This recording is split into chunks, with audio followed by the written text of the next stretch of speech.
Hey, Brian, how are you? How's it going? Good, good. Sorry for the audio only here, but I was kind of curious as we get late in the season, going from, preparing a scout team defense to be the Steelers one week and the Chiefs the next. I don't think you'll have many more multiple defenses aside from your own. Can you just kind of take us behind the scenes of the process that goes into the scout team defense and everything that those guys go through, as well as the coaches to prepare them with the cards and then getting into practice Wednesday, Thursday, and Friday? Yeah, that's really happy you asked about that because those guys don't get the credit they deserve. Talking about the practice squad players throughout the season, um, they really put a lot into it. We have meetings about the looks um, and they're trying to get their games better personally, individually, so they can have a chance to get to the game and help our own defense. So there's really a lot going on for those guys to juggle, and they just have to have a great attitude about going out every day and trying to get the other side of the ball better and making the most of that, so that to help us win, and then trying to get themselves better to, if we need them at the game, that they'll be ready to go. And they've done a great job of that this year. Like, I've seen from the practice squads every year I've been here, and it's been, I really appreciate those guys. This year on defense, we've guys like Josh Bledsoe, Borders, Azizi, Joe Giles, Tristan, Bradley King. So there's a lot of guys I can name, and all the guys on offense are doing the same thing.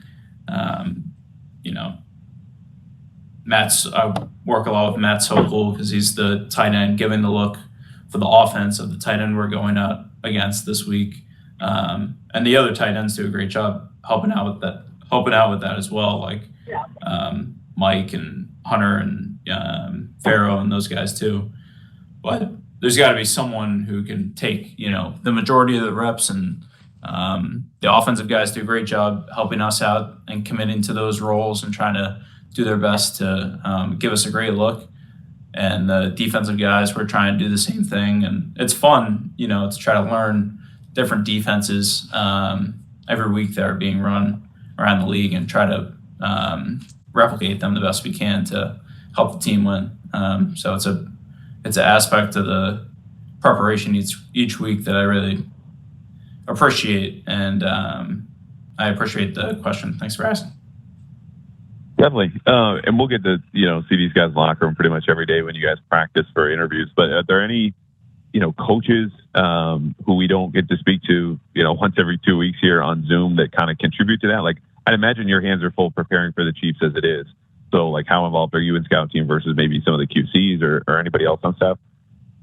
Yeah, absolutely. Usually it's the younger coaches who help with the scout teams, and I'm 32 now, so I'm getting there, and I've actually been here for a minute, or joined the defense coaching staff in 2017. So I'm kind of more of the veteran type coach who helps the scout team a little bit, but really it's D'Angelo Bentley and Keith who run the scout team for the defense and do a great job of that.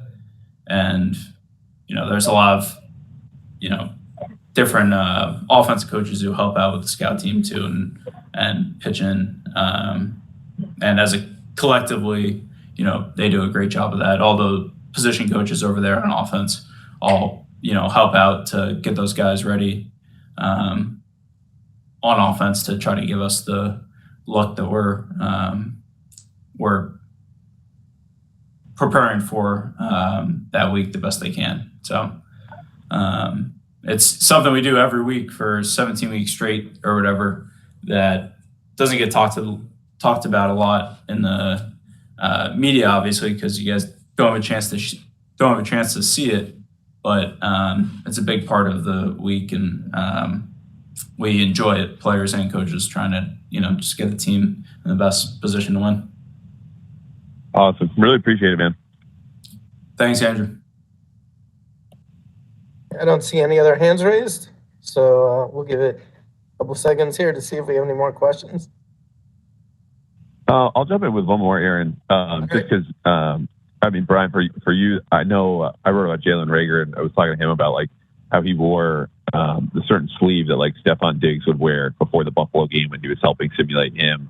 Do you have any like memorable examples on defense of guys kind of going the extra mile to simulate body mannerisms, in addition to like the execution of the assignments and the coverage structure, et cetera, et cetera? But like this guy does, X as just kind of who he is as a player. He dresses up like this. Anything stand out like that?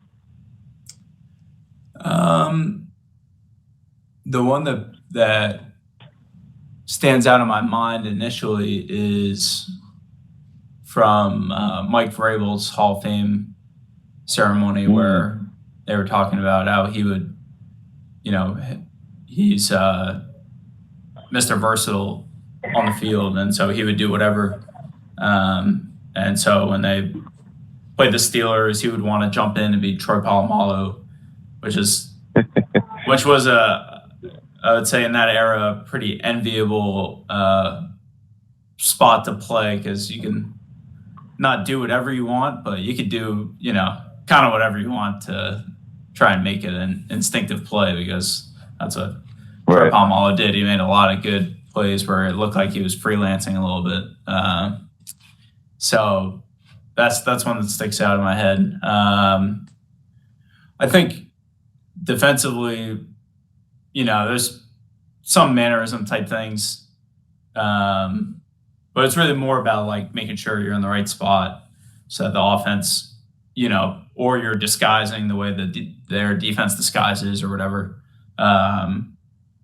just to try to get the right simulated look, and then obviously playing, the style that they play, or covering the way they cover, stuff like that. But based on your question, something that it makes me think of is the quarterbacks